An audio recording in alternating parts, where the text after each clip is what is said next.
Napoleon Bonaparte, the newly crowned Emperor of the French, stood at the zenith of his power. His victory at Austerlitz had shattered the Third Coalition and solidified his control over much of Europe. The Habsburg Empire lay in ruins, forced to accept humiliating peace terms.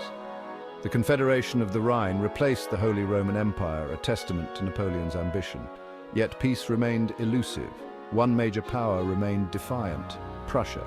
Napoleon, ever the strategist, understood the Prussian threat. He knew their military history and their deep resentment of French expansion. Prussia, under King Frederick William III, seethed with resentment.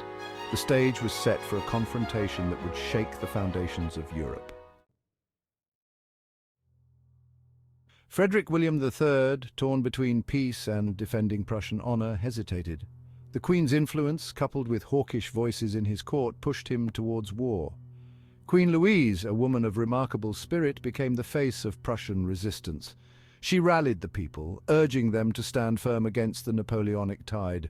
Hardline generals urged the king to strike first, believing a swift offensive could catch Napoleon off guard. More cautious voices pleaded for restraint, arguing for diplomacy. As diplomatic efforts faltered and French troops massed on his borders, Frederick William III found himself on the brink of war. Napoleon exploited the escalating tensions with Prussia. He demanded Saxony's allegiance, forcing them to choose sides. The Saxon crisis provided Napoleon with the pretext for his campaign. He accused Prussia of violating Saxon neutrality, justifying a preemptive strike. His armies surged forward, their objective: Berlin. This swift action caught the Prussians off guard. The French advance, a testament to Napoleon's logistical genius, stunned Europe. The Prussian High Command struggled to formulate a coherent response. The fate of Prussia hung in the balance on October 14, 1806.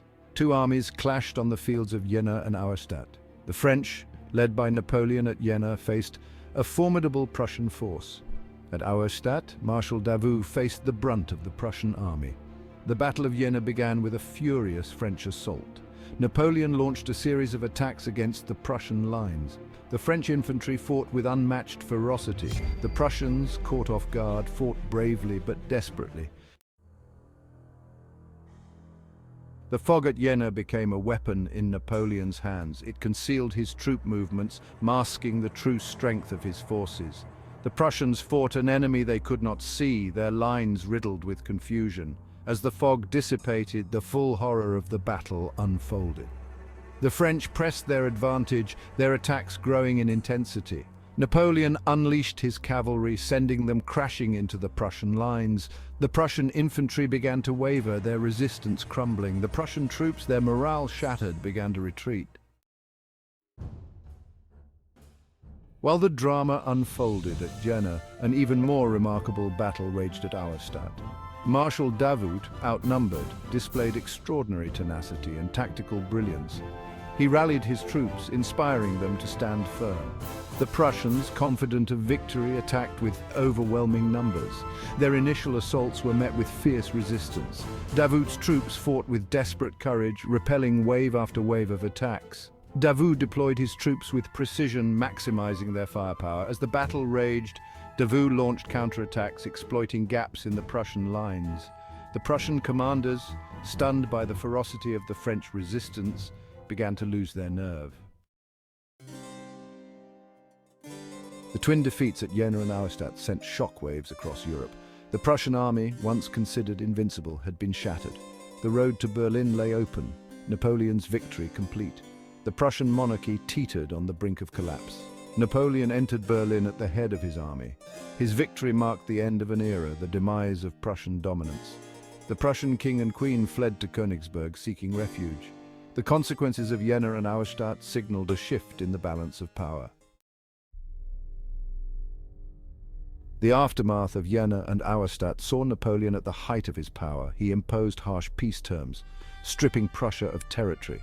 The Treaty of Tilsit formalized Prussia's humiliation. Napoleon's victory reshaped the political landscape of Europe. He created new kingdoms, placing his relatives on thrones.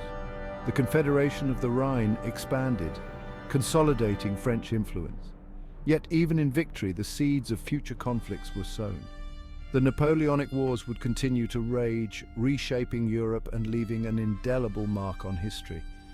Napoleon's legacy would be felt for generations as Europe grappled with the aftermath of his conquests. The continent would rebuild, forming new political alliances and reconstructing its future. The lessons from the Napoleonic Wars would endure, influencing military strategy and political thought for centuries to come. Europe was forever transformed by the conflict, its landscape and power dynamics irrevocably altered. Napoleon's ambition and the wars he waged left an indelible mark on history, a legacy that continues to be studied and reflected upon.